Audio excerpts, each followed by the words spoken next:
noche he tenido un sueño especial. He soñado con una escuela diferente. Esos niños estaban deseando ir a la escuela para poder jugar todo el rato. Si te gustaba pintar, podías pintar. Si te gustaba correr y saltar, podías hacerlo. Los mayores les comprendían y les hablaban bonito, como dicen en Perú.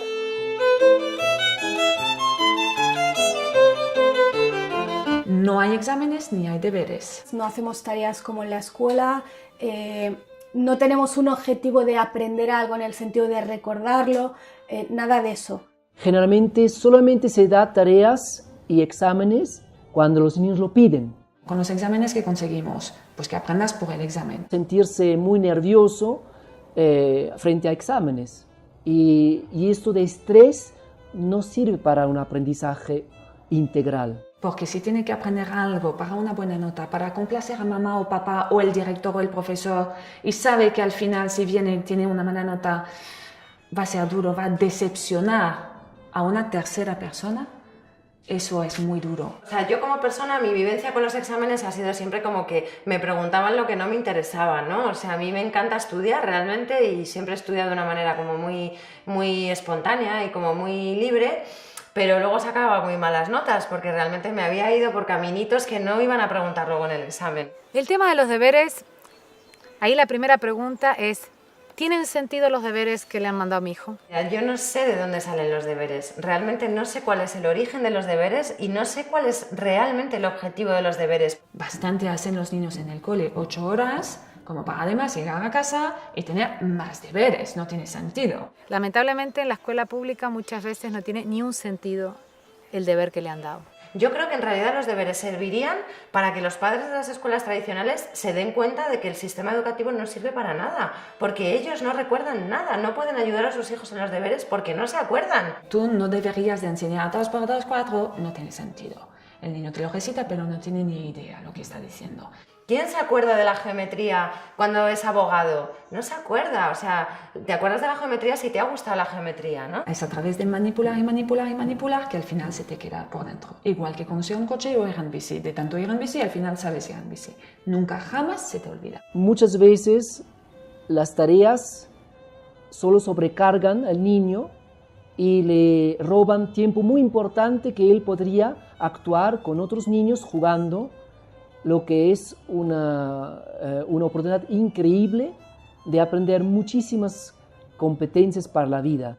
No es que me pongo en contra de mi hijo, me alío con la profe, en plan, tienes que hacer la tarea y a tal hora, y si no terminas, pues te quedas sin salir al parque. No, porque yo sé que lo que mi hijo necesita es salir y moverse y correr. Él estaría mucho mejor cocinando conmigo, leyendo un cuento o cualquier otra cosa para un paseo por la playa, me parece un poco más interesante.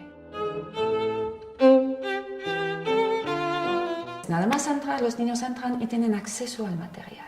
Los niños llegan, se ponen a jugar de manera libre, la maestra hace alguna actividad que tenga sentido, sobre todo algún proceso real, o sea, no es que hacemos plastilina, sino que, por ejemplo, la manera de modelar es hacer pan que nos lo comeremos mañana, es decir, cosas reales con sentido y que el niño si quiere interviene y si quiere no interviene. Podemos estar un día visitando un museo y estar 7 horas viendo cuadros y eso está tan bien como estar un día toda la mañana viendo películas, porque con eso también se aprende. Pero también regar plantas, también cuidar de los animales, que solemos tener animales, es importante. Tenemos talleres de ciencias, un club de lectura, hay un club de historia, hay salidas, hemos hecho salidas de observación astronómica. Pero también las reglas de sociedad, decir buenos días, adiós, gracias. También todo esto hace parte de la vida práctica. O sea, no hacemos nada que la gente que está mentalmente escolarizada se pueda imaginar o pueda entender. Tenemos una reunión semanal en la que tomamos las decisiones de tipo organizativo que tenemos que tomar. Pues contamos con una asamblea semanal, que es un lugar de encontrarnos, de plantear conflictos. Hay una asamblea que hacen los del grupo de infantil, hacen sus asambleas concretas porque es verdad que bueno, las necesidades normalmente en esa edad son diferentes. Plantear proyectos de que distintos puntos de vista puedan ser compartidos y en algunos casos llegar a acuerdos y en otros casos reconocer que somos distintos. Todos estos temas pues se resuelven pues hablando y organizándonos. Y también las reflexiones, qué está sucediendo en el lugar, estamos siendo realmente lo que queremos ser, estamos haciendo lo que queremos hacer. La idea es que el proyecto esté gestionado por todas las personas que lo conformamos, es decir, niños y niñas y adultos, ¿no? En el caso del jardín del planteamiento Waldorf no existe la asamblea, no hay asamblea. No hay asamblea porque en realidad todo es como si fuera una asamblea, o sea, no está delimitado. Por eso no está nada fijo. Hay escuelas que van a tener una asamblea fija todos los días a una hora, otros que 2 o 3 al mismo día, otros que ninguna. Todo es fluido porque somos únicos y el grupo que se forma en nuestra clase es único. Si tu hijo no quiere aprender, le pasa algo grave a tu hijo. El aprendizaje se produce, como dice uno de mis maestros, Daniel Greenberg, desde que te levantas hasta que te acuestas, desde que naces hasta que mueres, estás permanentemente aprendiendo. Nacemos para aprender, no podemos dejar de aprender, o sea, es que hemos nacido para ello, ¿no? Intenta durante un día no aprender nada, verás que no puedes. Es imposible. El aprendizaje es un proceso que va de dentro a fuera. Que es algo activo. Es lo que hace el niño, lo que hace el que aprende, que es la parte importante. Porque si tú quieres aprender, vas a aprender. Porque está integrado con el deseo. Tú cuando te interesa aprender a tocar la guitarra porque tú quieres, tocas. Pero si le aprendes una poesía por tener una buena nota, por que tu mamá te diga muy bien cariño... Puede ser vivido como violencia, porque ahora no quiero aprender esto, pero me están obligando. La enseñanza puede ser invasiva, puede ser una agresión. Cuando yo intento enseñar algo a alguien que no está interesado o que no está capacitado, eso es una agresión. La enseñanza es un proceso que va de fuera a adentro. Alguien de fuera enseña a otra persona, ¿no? Entonces no es un aprendizaje que quede tan integrado.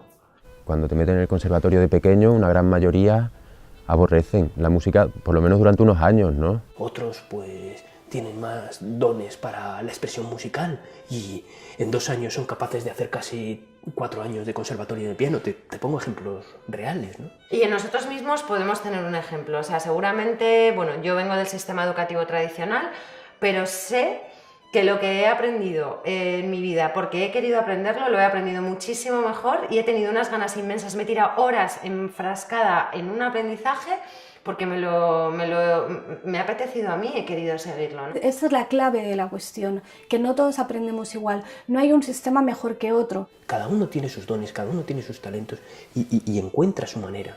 Entonces, un niño en libertad aprende muchísimo más en realidad. O sea, no solo es que no deja de aprender, sino que tiene muchas más ganas porque nadie se las corta, nadie le obliga, nadie le dirige. Todos los niños son curiosos, cada 2 por 3, ¿esto qué es, mamá? ¿Esto para qué sirve? Todo lo tocan, todos lo decimos, todo lo tocan, todo lo ponen a la boca. ¿Por qué? Porque quiere aprender, es curioso. La curiosidad es casi el motor del aprendizaje. Y por mucho que nos empeñemos y por mucho que se empeñe el sistema educativo en que dejemos de desear aprender porque nos obligan y nos guían y nos marcan y nos coartan, aún así seguimos teniendo ganas de aprender. Aprendes a base de experiencias, aprendes a base de errores y a los niños no se les deja equivocarse. El número de niños que hay por aula y el no poder decidir nunca o recibir una atención individualizada, el que no hubiera un respeto por los ritmos, que no se pudiera jugar más tiempo que hacer fichas, que cosas que tú recordabas de la escuela que no te habían gustado, ¿no? Y en las que estaba pues, evadiéndome constantemente, ¿no? Pues, ya sea físicamente o mentalmente. No te gusta cómo se hacen las cosas, no estás de acuerdo en que tenga que ser todo tan estricto desde tan pequeños, que las clases sean iguales con 3 años que en la facultad, ¿no? Pues llegas a la universidad y sigue siendo más o menos lo mismo.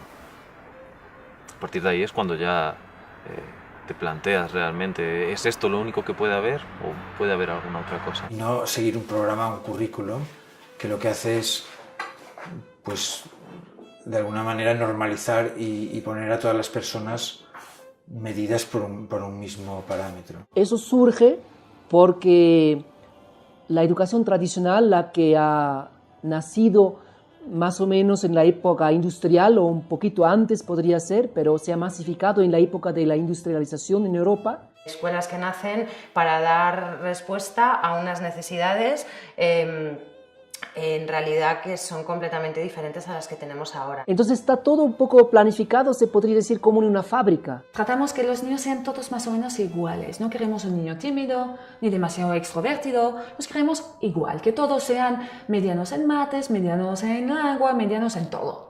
No puedo entender que en un grupo de 30, 40 personas se pueda intentar que todos los niños sean educados de la misma forma. Y como esto no es natural, es un espacio bastante artificial, también la mezcla por edades no existe, entonces es todo homogéneo, monocultura casi. Es que no permite esa personalización de la educación que al final es lo único que sirve y que hace falta. Ya no hay un monopolio de la información o del conocimiento, de la sabiduría en manos de unas pocas personas como antes los sacerdotes o los profesores, sino hoy en día es tan accesible la información que ya no tiene mucho sentido. Toda esta cosa del acúmulo de información es algo que ya está obsoleto, porque tenemos ordenadores, tenemos cerebros externos que cumplen esta función. Así que nosotros nos tenemos que dedicar a lo que es esencialmente humano, y lo que es esencialmente humano son, entre otras cosas, las relaciones personales. Justamente lo que la Tierra, el mundo, el planeta necesita no son ordenadores en nosotros, justamente lo que necesita de nosotros es lo que nos hace puramente humanos, ¿no? Lo que nos diferencia radicalmente de cualquier máquina. Y esto es precisamente lo que la escuela tradicional está matando desde el primer día, ¿no? Yo creo sinceramente que lo más importante es enseñar a nuestros hijos justamente eso, cómo encontrar la información.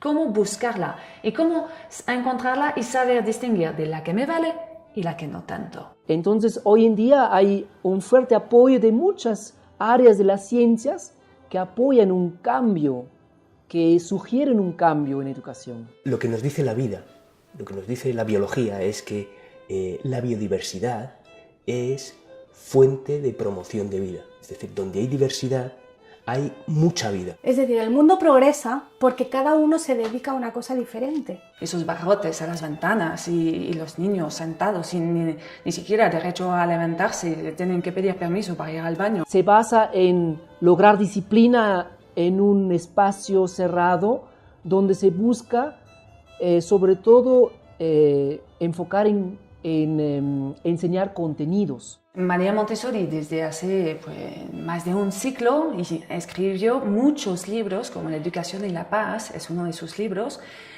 diciendo todo lo que estoy diciendo, que ya a su época comparaba la escuela normal, para llamarla de una forma, con una preparación para la guerra. Y decía, no, tenemos que preparar a nuestros alumnos para la paz en libertad. Un grupo de familias, la mayoría del grupo de lactancia de aquí de Cáceres, empezamos a reunirnos y a comentar pues, los desacuerdos que tenemos con la escuela convencional. Bueno, como somos padres, los fundadores de este proyecto, vimos la necesidad en nuestra propia vida, ¿no? Y esa hija nos trajo una revolución personal. Hice un viaje conociendo diferentes escuelas, diferentes pedagogías, diferentes métodos. Decidí irme alrededor del mundo para tratar de conocer más métodos y más escuelas Montessori. Empieza a mirar en internet y que hay un montón de escuelas libres, que está Paideia, que está Doniés, que hay un montón de escuelas que llevan una veintena de años. Y con eso empezamos en Salamanca un proyecto educativo, a lo que llamamos un proyecto educativo de educación libre. Una cosa es la pedagogía alternativa y otra es la libre.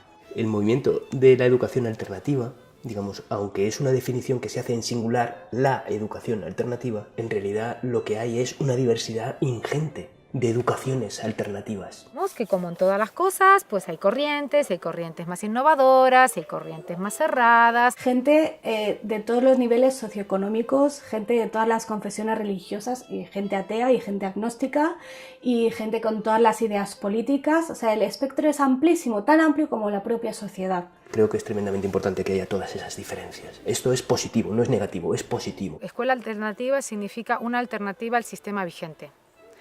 Y eso entonces también es un concepto relativo, porque, por ejemplo, la escuela en Finlandia el modelo educativo finlandés para nosotros sería un modelo de escuela alternativa.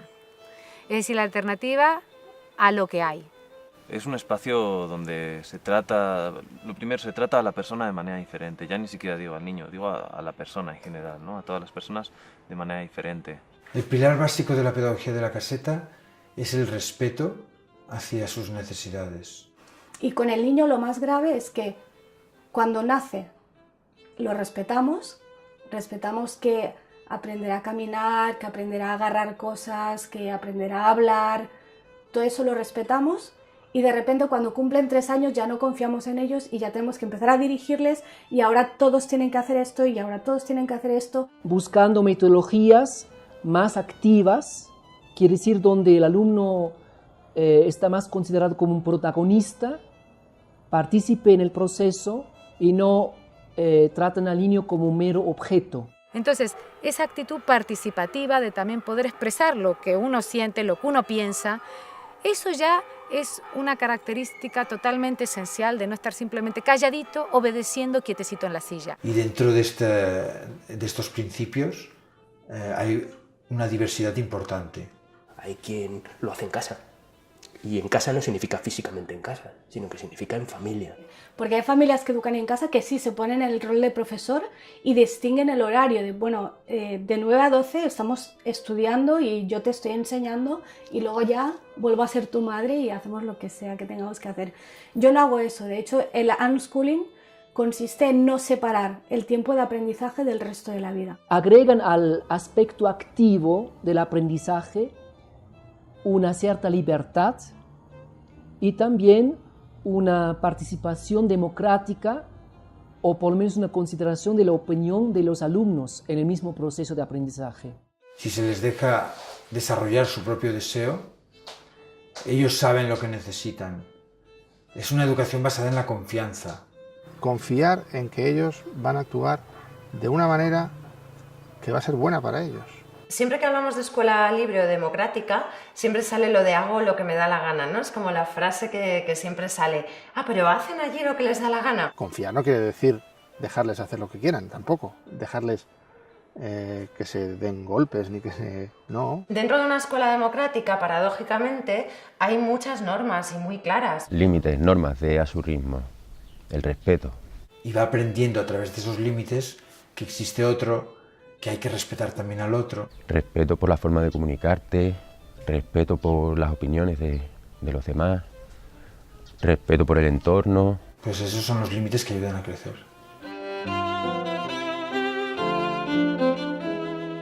Para nosotros es misión fundamental de los adultos que el entorno sea relajado y seguro, para que todo el mundo pueda no estar a la defensiva, sino tenga la oportunidad de mirarse a sí mismo con seguridad y hacer aquello que siente. Tienes que preparar muy bien el ambiente, el entorno, que tiene que ser cómodo, cálido. María Montessori llama a sus escuelas la casa de los niños. Después, la práctica psicomotriz también aporta una metodología por espacios. Y lo muy divertido es que todo el mundo en España habla de la educación con rincones. Y eso a mí me parece divertido porque la que inventó los rincones es María Montessori, pero María Montessori no los llamó rincones, los llamó espacios. El mismo proyecto se divide por espacios y cada sala a veces también a su vez está dividida por espacios. De hecho, es difícil para un niño o un adulto que no conoce el método Montessori entrar a una escuela y decir eso es mates, eso es lengua. Es casi imposible. Sino que todos pueden ir a las habitaciones correspondientes y usar el material y después devolverlo al sitio. Obviamente todo a la altura de los niños. Cuando digo todo va desde el reloj, desde una imagen hasta el material. Excepto en el laboratorio, que hay un material peligroso y delicado, todas las habitaciones, todos los espacios el material está al alcance de los niños. Que, por ejemplo, tengas un montón de material al alcance de tu mano, que no tengas que pedir permiso para cogerlo. Y bueno, este espacio grande tiene una zona de artística, una mesa que sirve además también como para reunirnos, para hablar. Es una mesa muy grande en la que cabemos todos. Hay sillas, hay mesas, pocas, no hay una por niño, sino que hay, ¿vale? Suelen ser ligeras y obviamente de madera. Y luego hay otra sala que es un poco más grande, más amplia y más más vacía, con unas colchonetas y donde es la llamamos la sala de movimiento. De repente crees que no hay nadie y aparecen dos debajo de un colchón. Y esa habitación la verdad es que la que menos cosas tiene y la que más movimiento recibe. Si necesita mover el cuerpo, encuentra su lugar. Si necesita una actividad más tranquila, plástica, también encuentra su lugar. Y luego hay una cocina muy grande donde hacemos talleres de cocina, aprendemos recetas, experimentamos y así. Por definición, cuando dos personas están juntas y conviven juntas, hay conflicto. Permitir a niños que estén jugando hora y media juego libre, ininterrumpidamente, es el mejor caldo de cultivo para los conflictos y para su resolución. El nivel de conflictividad, de pelea, como decías en tu pregunta, es extremadamente bajo. Lo que está claro a lo mejor es que no hay una manera concreta de resolver un conflicto, no hay una receta para resolver conflictos. Esa sencillez ya da mucho menos competitividad, o sea, ya promueve menos al conflicto. Sabemos que hay espacios más conflictivos y espacios menos conflictivos. Para nosotros, el conflicto es prioridad. Las relaciones humanas son prioridad, porque nadie puede desarrollarse a sí mismo si tiene que estar a la defensiva. O sea, siempre nos estamos moviendo entre un espacio de seguridad, porque el espacio creado por el adulto es un espacio de seguridad, y el permitir la máxima autonomía. Y nosotros definimos este lugar como un lugar donde tenemos que aprender a saber hasta dónde nos podemos expresar, porque los demás también tienen su necesidad de espacio de expresión y nos vamos a rozar. La primera idea es que el conflicto lo pueden resolver ellos. En principio deben resolverlo ellos. A veces es peor intervenir y el conflicto se resuelve peor si interviene un adulto o dos adultos que entre ellos. Si hay un momento de físico, de empujones, metes las manos por medio sin decir nada y te esperas a ver si son capaces de intentar hablar. No permitir que la agresión siga ceder, digamos que suba el nivel de agresión, ni verbalmente ni físicamente. Uno puede decir todo aquello que siente sobre la otra persona, sobre lo que sintió con la otra persona hizo. Intentas no meterte y sobre todo no dar tu opinión. Sin tomar partido por uno de los dos, sino intentando que siempre sea algo lo más objetivo posible. Ni a lo mejor sabes si esa persona ese día viene más revuelta. Algunos pues han vivido situaciones muy difíciles, otros no. Unos piensan de una manera, otros piensan de otra. Entonces partimos de la base que en todo caso todos son víctimas como mucho. Sin juzgarlos, mediar en los conflictos para que todo el mundo tenga la oportunidad de escuchar el punto de vista del otro y en ocasiones se llegue a acuerdos y en ocasiones pues se constate que hay diferencias. Y luego es muy bonito también ver qué normas surgen a partir de ahí. Y aparte, después reflexionar sobre si como hemos actuado es como deberíamos haber hecho, si podíamos haber hecho alguna otra cosa que hubiera sido más justa para todos, bueno, o que hubiera llevado a otra solución. Es que es una maravilla, ¿no? Lo que se puede llegar a crear, ¿no? y a solucionar y de qué forma, ¿no? Gran parte de lo que eres como adulto se lo debes a lo que fuiste como niño, por lo tanto sí que va a ser muy importante qué tipo de relaciones has tenido, cómo has sido educado, ¿no? Todas las fases que vas a tener de mayor las pasas primero de niño. Vemos que tanto más pequeño es el niño, tanto más huella deja lo que hacemos para el resto de su vida. Entonces, si tú de niño has tenido la opción de construirte herramientas, cuando seas mayor te vas a poder adaptar. Sin duda. La capacidad para mirarse dentro tiene que ver con cuáles han sido tus experiencias emocionales, sobre todo en la primera infancia, ¿no? Es donde más responsabilidad hay,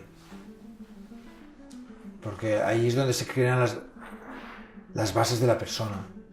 Para nosotros Guaira no es el espacio donde ellas se educan. No me gusta llamarlo espacio educativo porque creo que es solamente un elemento más de su desarrollo.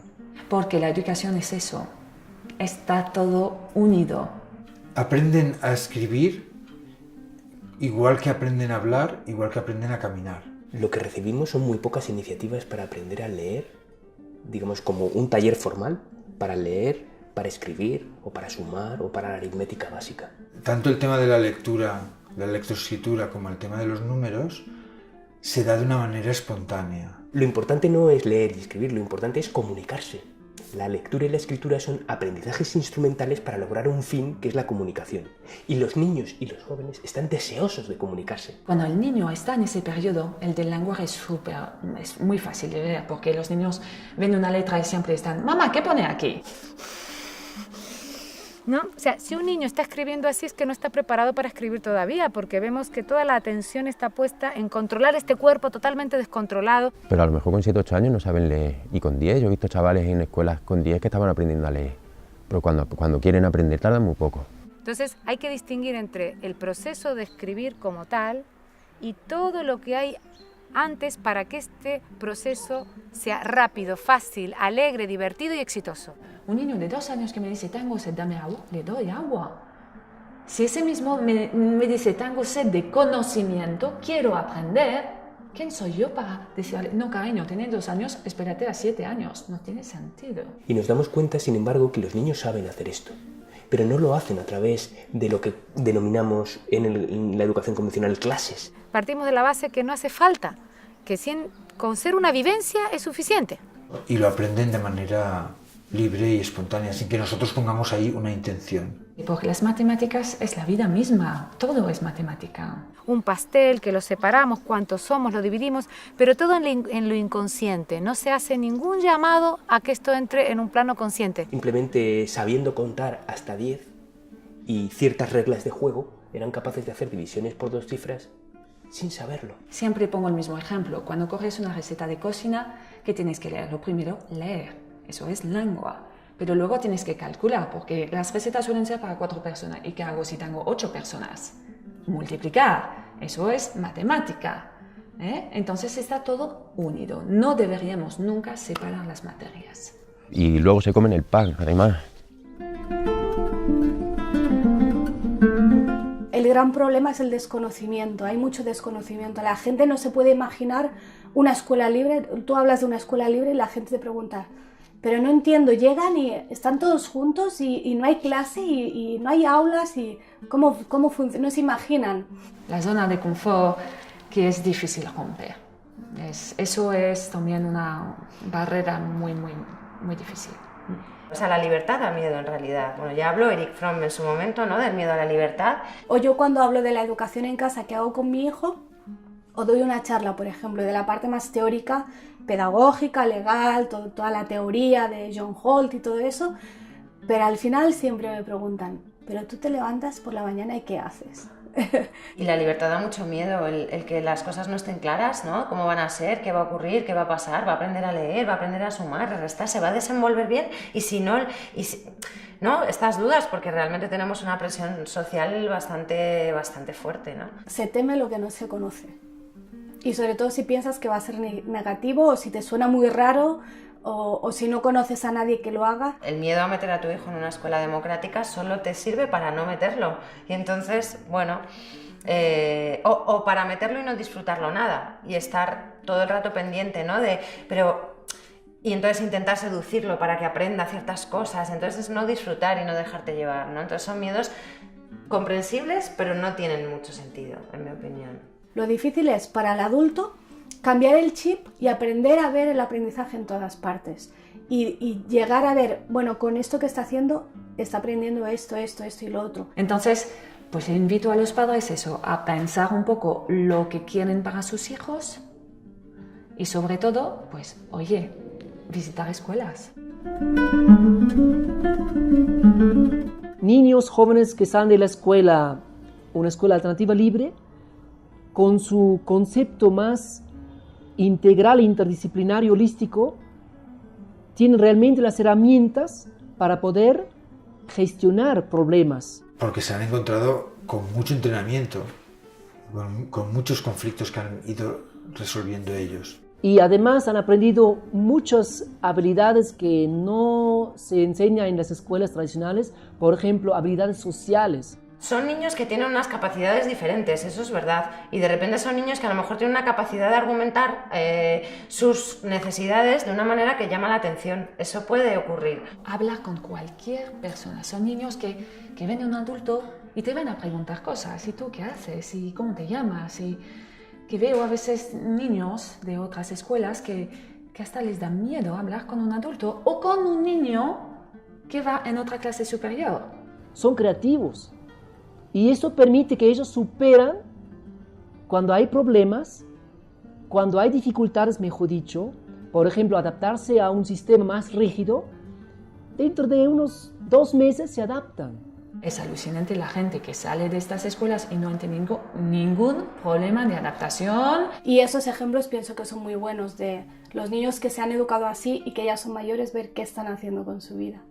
Nos fijamos un poquito en los que ya han pasado por esta escuela y cómo han salido. Podemos citar a los 2 co-creadores de Google, podemos citar a Ana Frank, al creador de Amazon, el creador de Wikipedia, la hija de los Kennedys.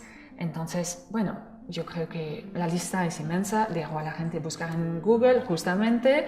Pero no son niños raros, niños extraños, ¿no? Que hacen cosas raras, ¿no? Son niños que tienen capacidades distintas. Sí que tienen cosas diferentes, tienen muchas cosas en común con el resto de niños, claro, pero sí que tienen aspectos de su vida muy diferentes.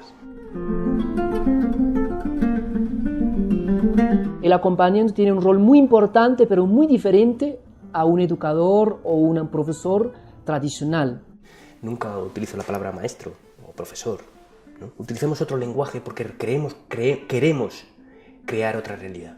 Nosotros seguimos diciendo profe porque no nos da miedo tampoco la palabra profe. Hemos llegado a la conclusión que lo mejor para que se den estas condiciones, ¿no?, de desarrollo autónomo de los niños es que los adultos estemos con una actitud de observación. Entonces es como que uno está muy atento, pero a la vez dejando que ocurran las cosas. Son los niños los actores de su aprendizaje. Nosotros somos por detrás, somos en la sombra. Ese trabajo es muy estresante. No es fácil, lo que parece, no haciendo nada activamente en el aula, no es fácil. Ese estado de armonía en el juego es uno de los mayores artes, diría el mayor arte de un adulto, crear ese entorno en el cual los niños jueguen y tú estés como que no estás, pero estás. El acompañamiento emocional, ayudarlos a crecer, acompañarlos en las cosas que les pasan. Estar muy atentos a cómo se están sintiendo. Hay algunos niños, algunas niñas mayores que pueden verbalizarlos, hay otros que no pueden porque todavía son pequeños, entonces tenemos que estar pendientes, tenemos que estar atentos para saber realmente qué es lo que quieren, ¿no? Y es muy interesante ver dónde está despertando un interés y tú qué puedes ofrecerle para que pueda desarrollar, ¿no?, este interés, pero a lo mejor él el interés todavía no te lo ha dicho claramente. Si, por ejemplo, a los 6 años no ha tocado ninguna letra, ningún número, habrá que hacer algo. Eso es mi trabajo como guía, ver cuál es el problema, por qué no le interesa y qué puedo hacer yo para interesar a ese niño. Eso es mi trabajo. Y crear contextos y crear situaciones en las que ellos también puedan desarrollar sus proyectos. Pero son los niños que deben de aprender a servirse, a ver, a gestionar también su cuerpo. Tengo hambre, necesito desayunar. La misión de los adultos también es el de ser buscadores de recursos. Bueno, más que buscadores, encontradores de recursos, ¿no? Como Pipi Calzas Largas. Y otra de las labores es ser mediadores entre los niños y las niñas y los recursos. Cuando un niño o un joven muestra un interés, las personas del equipo de adultos, si uno de nosotros sabe de esto, entonces lo acompaña.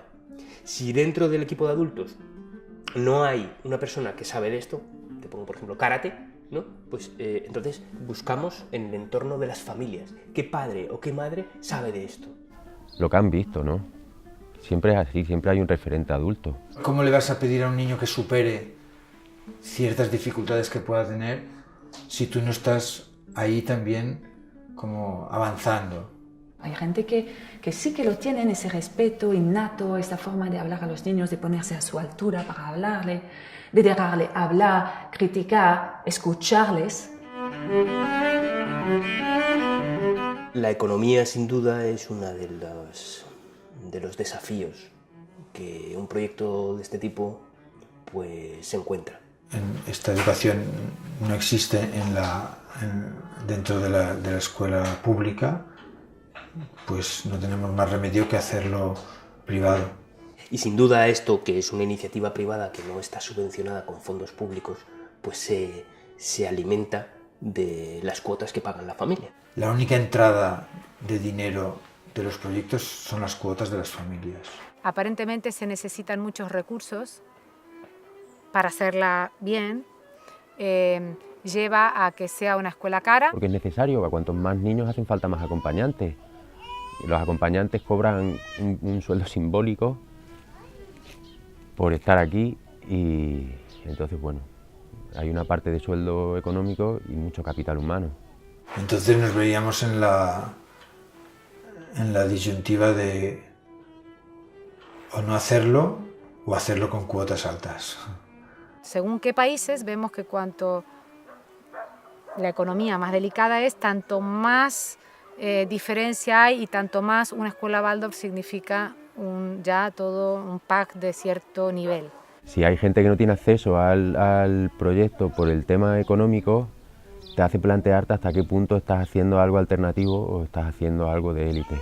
Cuando empezamos con el proyecto, algo que teníamos claro era eso, ¿no? Que queríamos que fuera accesible a todo el mundo y que lo económico no fuera una barrera. A veces hemos tenido como un diálogo con perspectivas más sociales, de que esto tiene que llegar a todo el mundo. Ahora mismo Guaira es un lugar donde lo económico no es barrera para nadie. Estamos poniendo unos 20 euros al mes para gastos diversos, pues fruta o materiales o alguna visita, alguna salida y cosillas así que hacemos.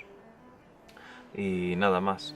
Y nos planteamos ahora la opción de dar becas a gente que no pueda acceder, ¿no? Por problemas económicos. También tenemos socios que pueden colaborar con la ONG porque creen en la escuela democrática, en la educación democrática y quieren que esto se extienda y que sea una cosa que crezca y evolucione. Somos especialistas en llegar a acuerdos con las familias para que esto no suceda, para que nadie se quede fuera por dinero. Es en todo caso el Estado el que puede favorecer que este tipo de educación llegue a todo el mundo si es que lo estima conveniente.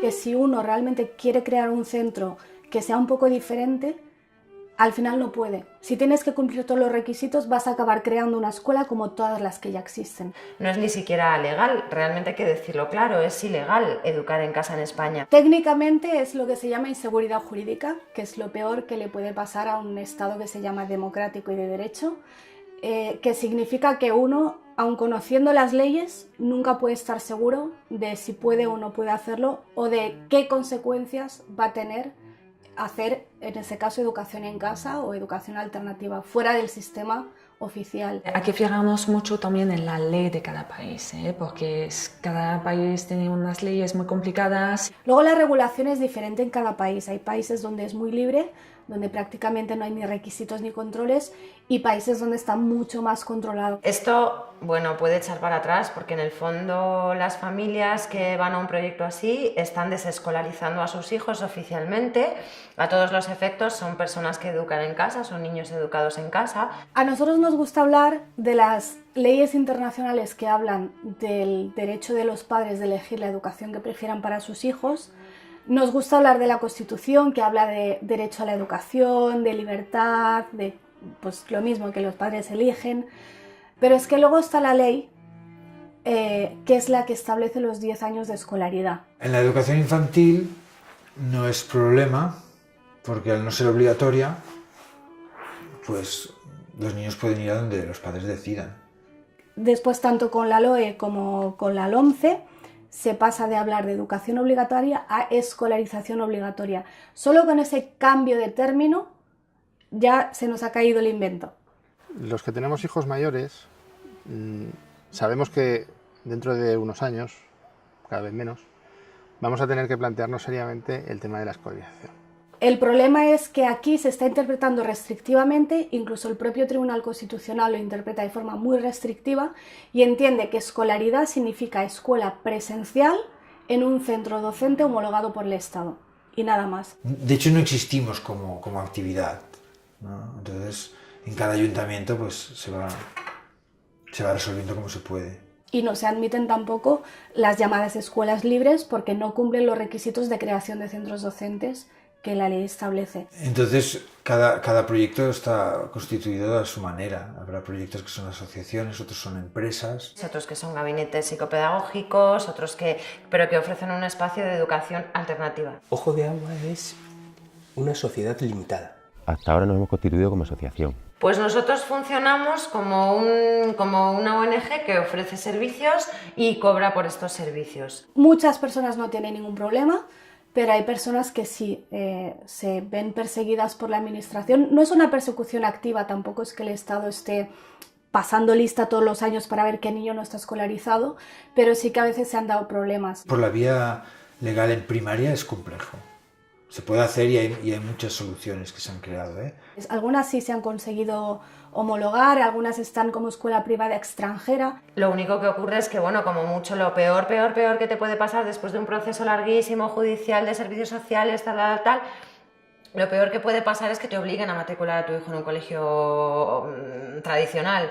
Hay gente que educa en casa que nunca ha tenido problemas, hay gente que la han obligado a escolarizar, hay gente que ha tenido un expediente abierto y luego se ha archivado. Hay muchos expedientes que nunca se han archivado oficialmente, pero que se han quedado ahí, no sé si olvidados en un cajón, no sé si adrede o por descuido, pero que llevan años que ni avanzan ni se cierran. Me dijeron una vez a mí, te tragas alguna espina, pero te comes el pescado. Nosotros definimos la familia como el ecosistema más esencial para el desarrollo sano de los niños y de los jóvenes, de los seres humanos. Las familias es un pilar fundamental. Hay una forma de incluir a la familia dentro de la escuela y que no sea la escuela por un lado, la familia por otro y los niños no sepan de verdad, ¿no? O que haya una coordinación entre los profesores y los padres y una comunicación y se hagan las cosas a la par.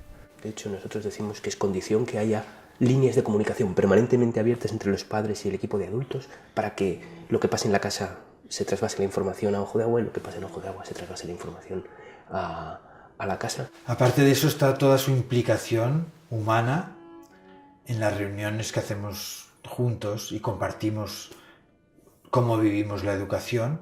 Claro, esa implicación también se aprecia en lo difícil que resulta encontrar personas que sigan el proyecto. Porque las familias que se acercan al proyecto de alguna manera están buscando ese respeto. Y ahora hay 17 proyectos en la Red de Educación Libre de Cataluña y otros tantos que están a punto de entrar, o sea que ha sido realmente una explosión. Y en general yo creo que ahora hay un despertar general y si se podría decir, por ejemplo, hay movimientos mundiales como la educación democrática, que tiene una red internacional donde se muestra que en todos los continentes hay movimientos en esa dirección. Pero no hay una estructura piramidal en el que una persona haga un gran descubrimiento y luego todos los demás sean seguidores. Guaira funciona de esta manera, en este lugar en concreto, y no creemos que sea ni siquiera exportable a otro lugar. Las personas que lo formamos somos estas, y con nuestras características propias formamos este espacio. Está bien que haya un abanico amplio, que esté la escuela Waldorf, que esté la escuela Montessori, que esté los WIL, que haya diferentes movimientos simplemente para mostrar otra cosa es posible. Y que luego cada uno pueda elegir si yo prefiero ponerlo aquí o allá, que tengan esta elección. Nuestro objetivo no es que esto se expanda, nuestro objetivo es que cuando alguien quiere saber lo que es, pues que pueda hacerlo y pueda llegar, pero no es ninguna labor de convencer a nadie. Dar la posibilidad a gente, a padres, educadores, psicólogos o curiosos de ver lo que es. Y estamos también conectados con la educación pública, hay mucha gente de la pública que está interesada y compartimos. Vienen muchos niños a visitarnos de coles tradicionales y nos conocen y vienen y entonces, bueno, se comparte mucho. Hay muchos profesores, y me consta, en los centros oficiales, tanto en la privada como en la concertada como en la pública, hay muchos profesores que están intentando cambiar las cosas, hacer las cosas de otra manera, que están intentando quitar libros de texto, quitar exámenes, quitar deberes, pero al final el sistema es tan rígido que no se lo permite.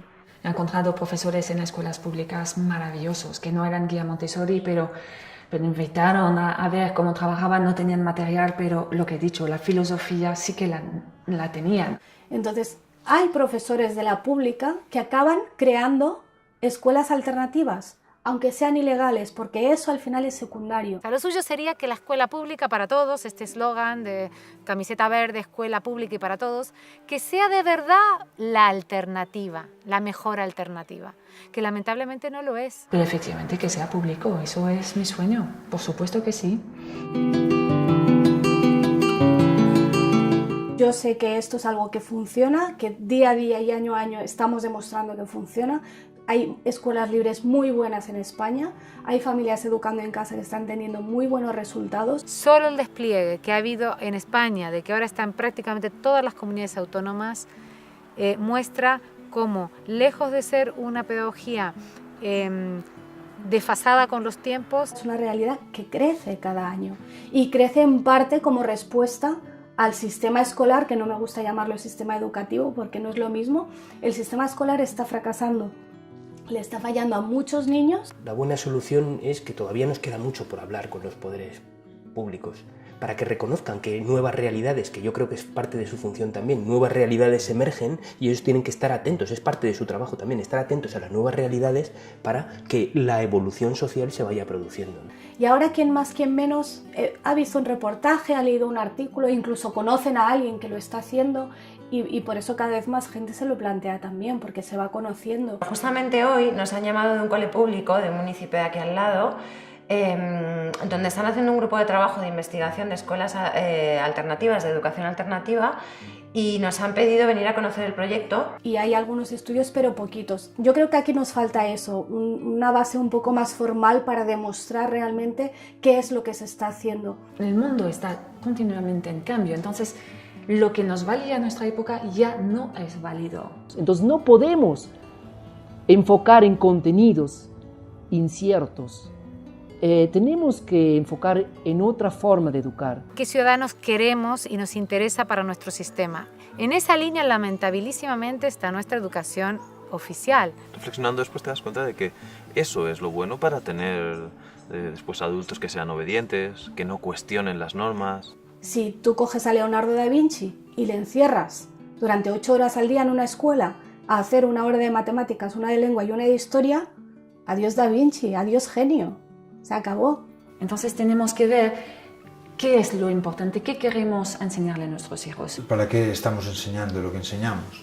¿Para quién educamos? ¿Educamos para esa sociedad o educamos para el ser y para que desde este nuevo ser pueda surgir una nueva sociedad? Y no adaptar a los niños a unas necesidades de, digamos, de producción, ¿no? Para que se adapten a un tipo de trabajo.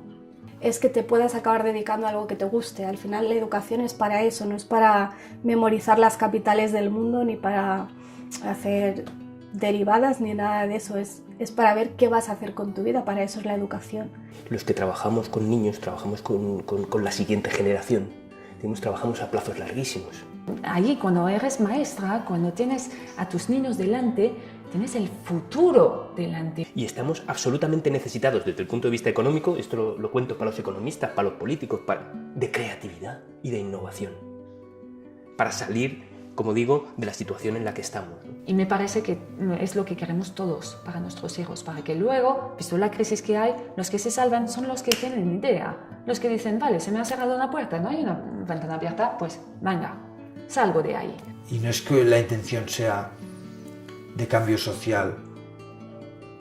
O sea, no tenemos el modelo de sociedad que queremos y educamos en función de ello. Sostenemos lo que ellos son y ellos ya harán el cambio que se tenga que hacer. Como decía Gandhi, sé el cambio que quieres ver en el mundo. A veces la gente te dice, pero tiene que ir a la escuela para prepararse para la vida. Mi respuesta es, mi hijo no se está preparando para la vida, la está viviendo, aquí y ahora. Tienen derecho a disfrutar de una infancia libre, a sentirse respetados, a tener cariño, a pasar las fases de su vida, aprender a vivir, ¿no?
es bonito verlos como...